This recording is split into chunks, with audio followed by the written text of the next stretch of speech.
दोस्तों नमस्कार। जैसे कि आप सभी को पता है कि हमारे आईआईसीटी इंस्टीट्यूट के यूट्यूब चैनल पर आप सभी को अधिकतर आईआईबीएफ के क्वेश्चंस की वीडियोज उपलब्ध रहती हैं, जिससे आप सभी का बहुत ही बड़ा फ़ायदा होता है। यानी बेनिफिट आप सभी को बहुत मिलता है, क्योंकि हमारे जो अपलोड किए गए वीडियो के माध्यम से आप सभी पढ़कर अगर आईआईबीएफ का एग्ज़ाम देने जाते हैं तो आप सभी को वही क्वेश्चन देखने को मिलते हैं जो क्वेश्चन हम तैयार करवाते हैं। तो दोस्तों आप सभी का हमारे आईआईसीटी इंस्टीट्यूट के यूट्यूब चैनल पर एक बार फिर से बहुत बहुत स्वागत है। तो दोस्तों जैसे कि हमने पिछली वीडियो में अक्टूबर और नवंबर से लेके दिसंबर के भी जो क्वेश्चन बार बार एग्जाम में आ रहे हैं, उन सभी क्वेश्चनों की सीरीज लगातार आप सभी को इस चैनल के माध्यम से प्रोवाइड करा रहे हैं, जो कि आप सभी को हमने 7 पार्ट उपलब्ध करवा दिए हैं। तो दोस्तों आज की यह वीडियो आईआईबीएफ के क्वेश्चन से रिलेटेड है, जिसमें आप सभी को 8वां पार्ट देखने को मिलेगा और इसमें आप सभी को बहुत ही इंपॉर्टेंट क्वेश्चन देखने को मिलेंगे। तो दोस्तों बने रहिएगा इस वीडियो में, क्योंकि वीडियो बहुत ही इंपॉर्टेंट होने वाली है। दोस्तों आप सभी से एक रिक्वेस्ट है कि अगर आप वीडियो में नए हों या चैनल में नए हों तो चैनल को सब्सक्राइब कर दीजिएगा। वीडियो देखने के बाद अगर वीडियो पसंद आए तो वीडियो को लाइक ज़रूर कर दीजिएगा। तो आइए दोस्तों हम शुरू करते हैं।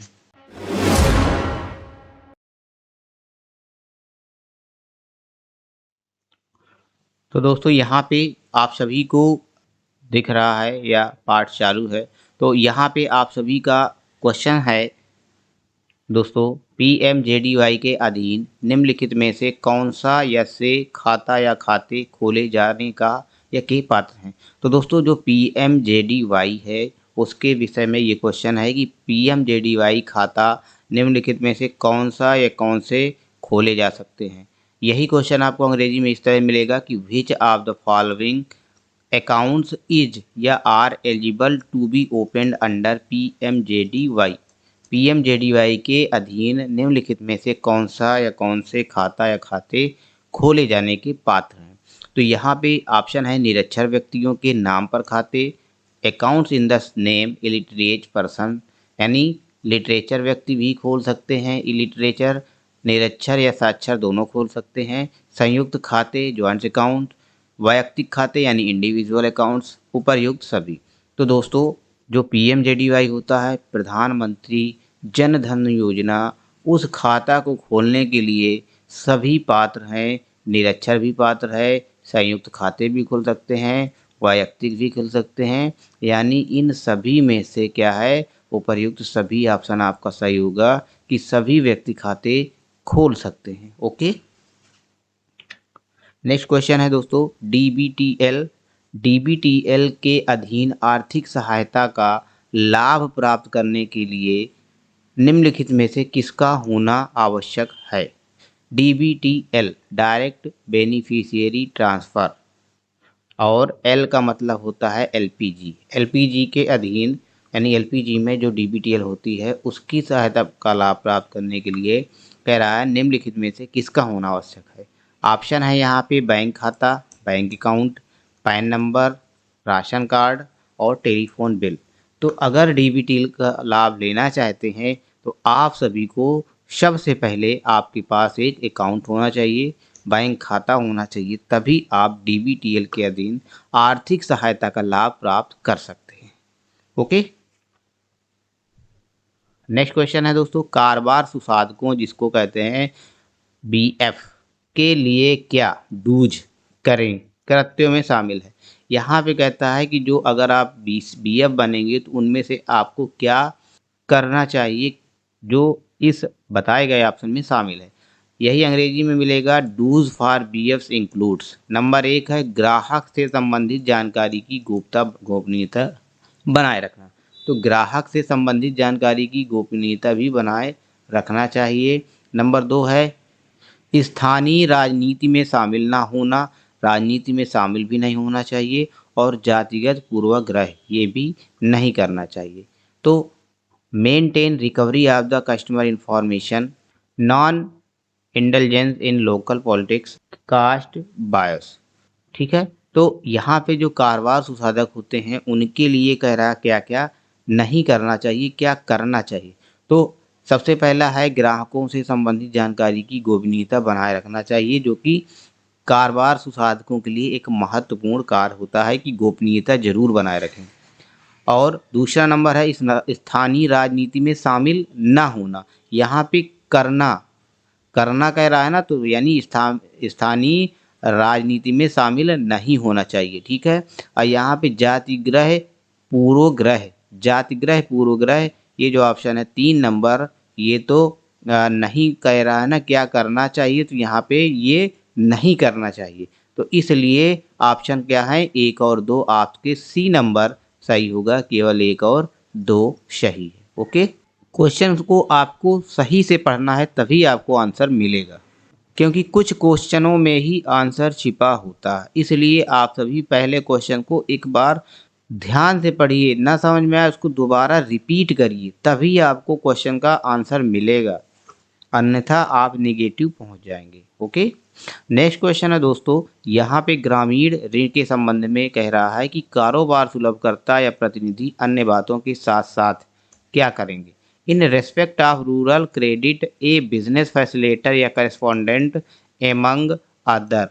ग्रामीण ऋण के संबंध में जो कारोबार सुलभ करता है वो क्या क्या करेगा। ऑप्शन है, ऋण निर्णयों को समर्थ या सक्षम करने के लिए ग्राहक की प्रोफाइल के लिए जानकारी एकत्र करता है। Collect information for customers profile to enable credit decision.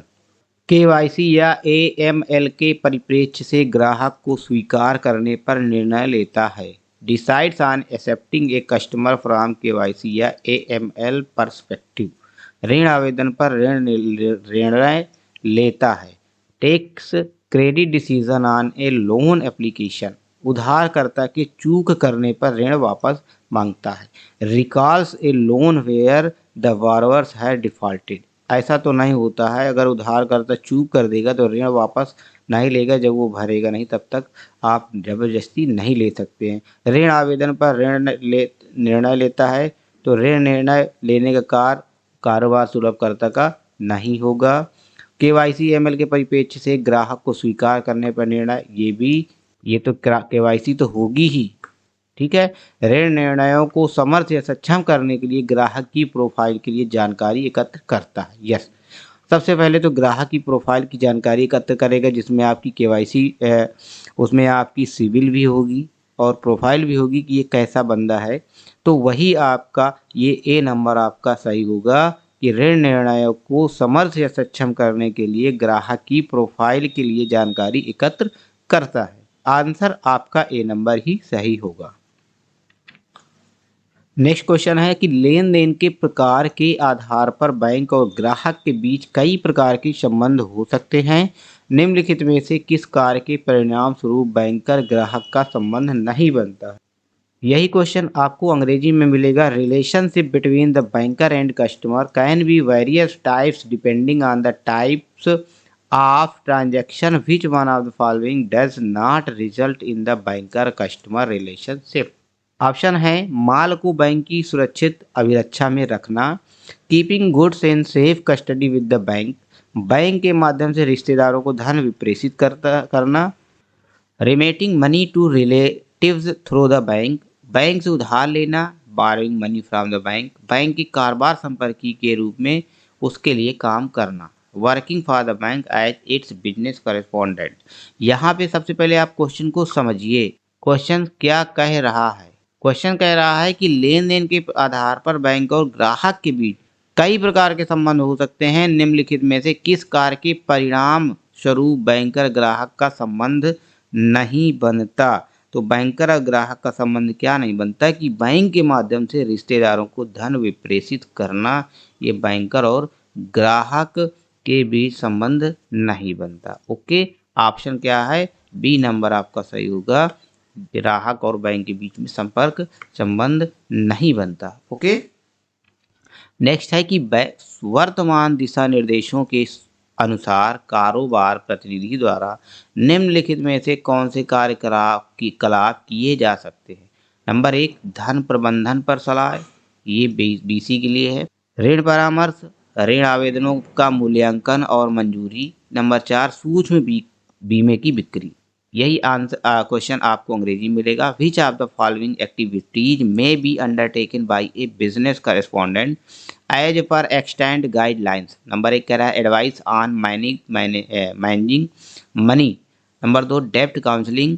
Number 3 appraisal and sanction of loan application. Number 4 sale of micro insurance.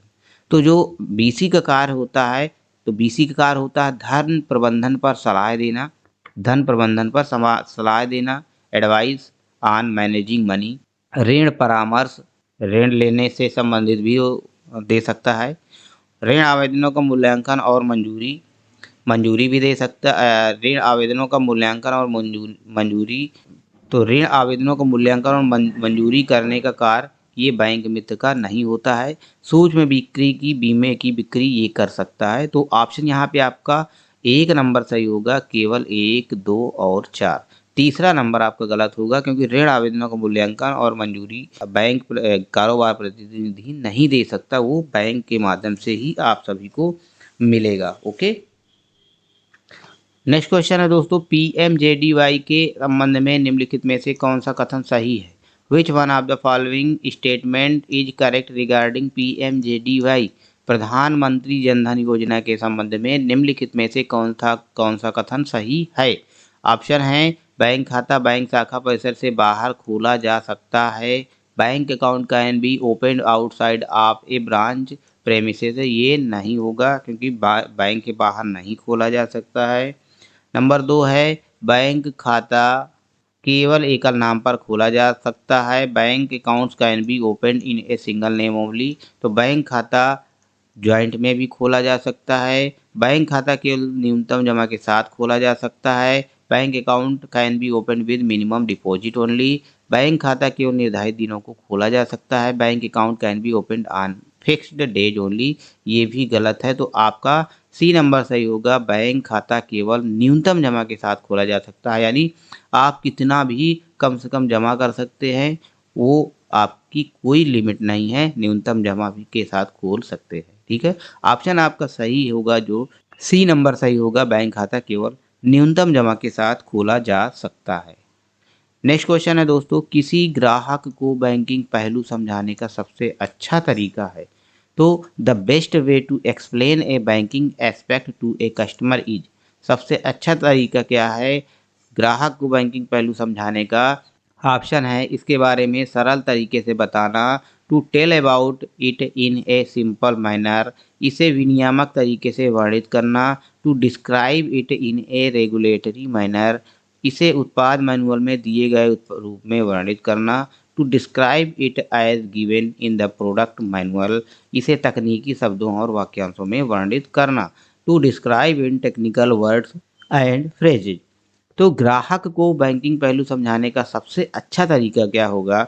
Option में आपको बताया है। तो सबसे अच्छा तरीका क्या है आपको समझ में आ रहा है कि इसके बारे में सरल तरीके से बताना ग्राहक को बैंकिंग पहलू समझाने का सबसे अच्छा तरीका होता है कारोबार प्रतिनिधि का। ओके, ऑप्शन ए नंबर आपका सही होगा, to tell about it in a simple manner. Okay, next question है NFC. NFC mobile banking mobile contactless card device के मामले में जमा लेन देन ग्राहक के खाते और कारोबार प्रतिनिधि के खाते के बीच किस आधार पर निपटाए जाते हैं? In case of NFC mobile contactless card device deposit transaction are settled between the customer account and the business correspondent account. तो जो एनएफसी का लेन देन का मामला होता है तो वो किस आधार पर निपटाए जाते हैं? यहाँ पे ऑप्शन है मासिक मंथली, दैनिक डेली, तत्काल इंस्टेंटली, साप्ताहिक वीकली।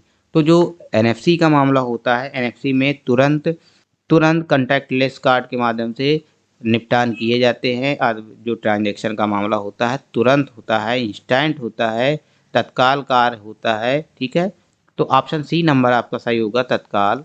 ओके दोस्तों, इसी तरह के क्वेश्चन पाने के लिए हमारे चैनल IICT इंस्टीट्यूट को सब्सक्राइब करना बिल्कुल भी ना भूलें। आप सभी इस चैनल को सब्सक्राइब कर लें अगर आप नए हों। अगर आपका कोई मित्र या कोई भी करीबी हो जो इस तरह के वीडियो पाना चाहते हैं तो उनको भी इस वीडियो की लिंक शेयर करें। ओके, नेक्स्ट क्वेश्चन है, जब कोई ग्राहक डेबिट कार्ड को कॉन्टैक्ट कार्ड से युक्त हैंड हेल्ड डिवाइस पर स्वाइप करता है तो क्या होता है?